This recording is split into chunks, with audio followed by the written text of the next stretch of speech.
How to boil pasta, pasta बनाते कैसे हैं, उबालते कैसे हैं, सीक्रेट टिप्स आज मैं आपको बताऊंगी जो किसी ने आपको नहीं बताई होंगी।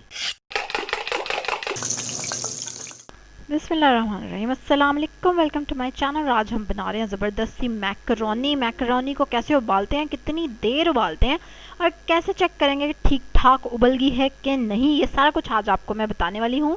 कोई भी शेप ले लें, डजेंट मैटर, स्पाइरल शेप है ये, ठीक है, लेकिन कोई भी शेप हो तो रेसिपी यही रहेगी, तरीका यही रहेगा। ये एक पूरा पैकेट है जो मैं आपके सामने उबालने वाली हूँ और आपको बताने वाली हूँ और दिखाने वाली हूँ।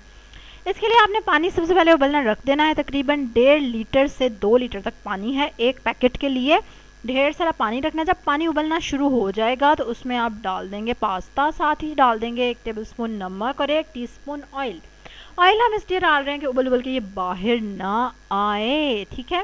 और नमक हमने इसलिए डाला कि ये नमकीन और मज़ेदार हो जाए।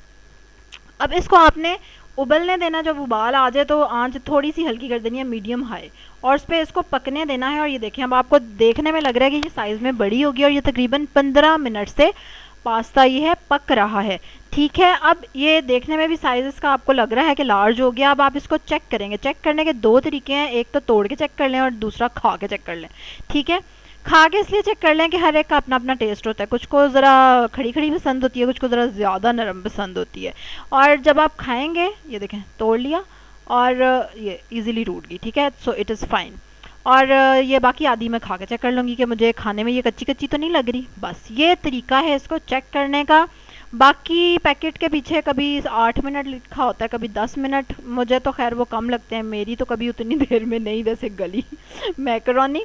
लेकिन खैर बेस्ट तरीका ये है कि 10-15 मिनट तो ये आराम से ले लेती है। 10 मिनट बाद आप इसको चलो चेक करना शुरू कर दो अगर आप ज़्यादा ही कॉन्शियस हैं तो उसके बाद आप इसको निकाल लेंगे। और ये देख रहे हैं आप गरम गरम है, तो ये अभी भी कुक हो रही है, क्योंकि मैंने इसके ऊपर ठंडा पानी नहीं डाला, उससे इसका टेस्ट जो है वो कम हो जाता है। तो मैंने इसलिए इसको पानी से वॉश नहीं किया, और क्योंकि ये आपस में चिपक जाएगी थोड़ी देर रखने के बाद, तो मैंने इसलिए थोड़ा सा इसको ऑयल लगा दिया है।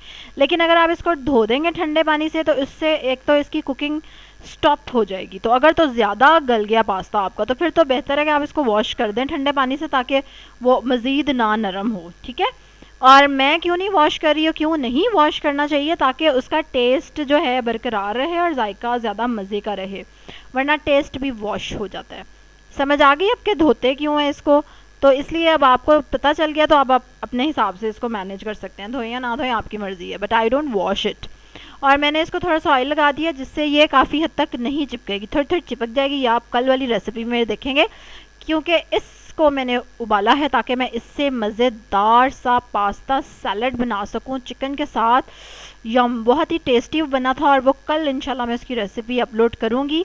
और आज आपको मैंने उम्मीद है कि तफसीलन बता दिया है कि पास्ता को कैसे उबालना है और क्या चीज़ क्यों करते हैं। इसके अलावा भी अगर कोई और क्यूरी हो, परेशानी हो, तो कोई बात नहीं, कमेंट्स में लिखें तो मैं आपको बता दूंगी, ठीक है।